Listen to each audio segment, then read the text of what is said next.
आदाब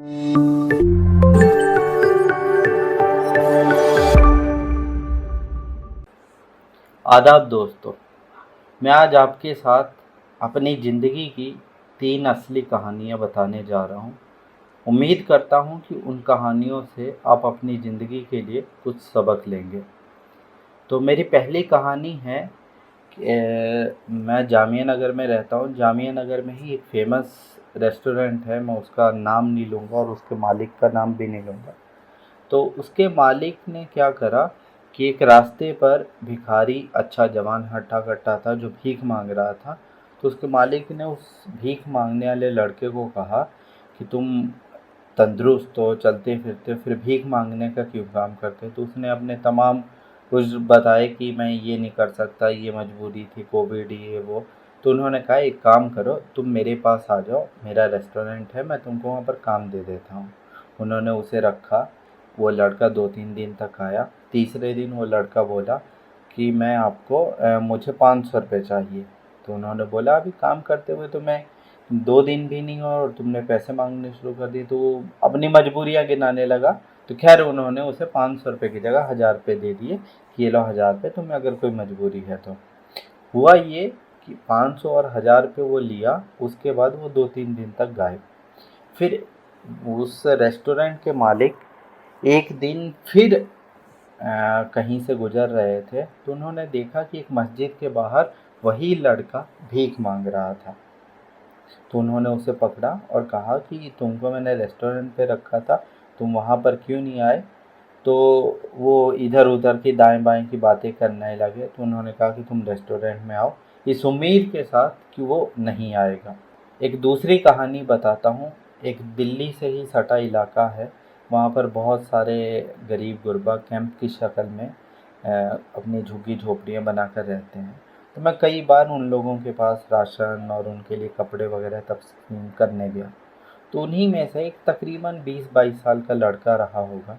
तो मैंने उससे नॉर्मली वैसे पूछा कि तुम क्या करते हो, उसका नाम वगैरह पूछा।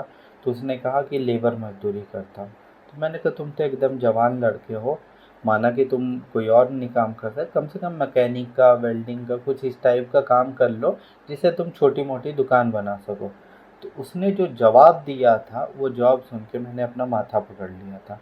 उसने कहा कि शॉप या मैकेनिक वगैरह का काम सीखने से मेरा खर्चा नहीं चलेगा। तो मैंने कहा क्यों, एक दुकान से तुम्हारा खर्चा नहीं पूरा हो सकता? कह रहे उसमें 8-10 हज़ार 20 हज़ार रुपये कमाई होगी। तो मैंने कहा मजदूरी करने में ज़्यादा होती है क्या? तो उसने बोला नहीं, हम लोग को ऐसे ही मिल जा रहा है। एक तीसरी कहानी और मैं आपको बताता हूँ। अभी हाल में दिल्ली में एक जगह पर फसाद टाइप का मामला हुआ है। 2 साल पहले भी एक जगह पर फसाद हुआ था। तो मैं रिलीफ के कामों से उन जगहों पर अक्सर जाया करता था, बहुत सारे लोगों की मदद भी की। ये वो इलाके थे जहाँ के लोग सेल्फ सस्टेन थे, उनके अपने कारोबार होते थे। बड़े पैमाने पर नहीं, कम से कम इतने स्किल्ड और इतने कारोबार होते थे कि उस कारोबार से उनका घर का खर्च और बहुत अच्छे से चलता था। फिर हुआ ये कि क्योंकि वो फसाद का मामला था तो उस फसाद में उन लोगों को बहुत नुकसान हुआ। तो अलग अलग पूरे देश भर से लोगों ने मदद करी, तो उन तक वो मदद पहुंचाएगी। कुछ अरसे के बाद मैंने देखा कि जो लोग कल तक अपने दम पर कमाते थे वो लोगों को अब लोगों से लेने की आदत पड़ गई। और ये कोई गरीब भीख मांगने वाले लोग नहीं थे, ये वो लोग थे जिनकी अपनी फैक्ट्रियां थी, जिनके अपने बड़े बड़े कारोबार थे, जिनके तहत 20-20 25-25 लोग काम करते थे। अब मॉरल ये है कि जो मैंने आपको 3 कहानियाँ बताई हैं, हमारी कौम में या हमारी सोसाइटी में ये आदत बन गई है कि कहीं पर अगर कोई इंसिडेंस होता है, चाहे वो फसाद की शक्ल में हो, चाहे नेचुरल क्लाइमिटी हो, कुछ हो, हम जब उनकी हेल्प करने के लिए जाते हैं तो अक्सर देखा गया है कि कुछ अरसे के बाद वो वहाँ के लोगों का मिजाज बन जाता है। जो कम्युनिटी आज तक सेल्फ सस्टेन थी, अपने दम पर कमाती खाती थी, उसे आदत पड़ जाती है फिर भीख मांगने की, उसे आदत पड़ जाती है उसी चीज़ की कि कोई आएगा मेरी मदद करेगा और मुझे बैठे बैठे लुकमा मिल जाएगा। तो मुझे लगता है ये जो ट्रेंड है ये ट्रेंड बहुत ख़तरनाक है कि हम अपनी कौम को अपलिफ्ट करने की जगह और उनको गिरा रहे हैं, उनको मांगने वाला बना रहे हैं।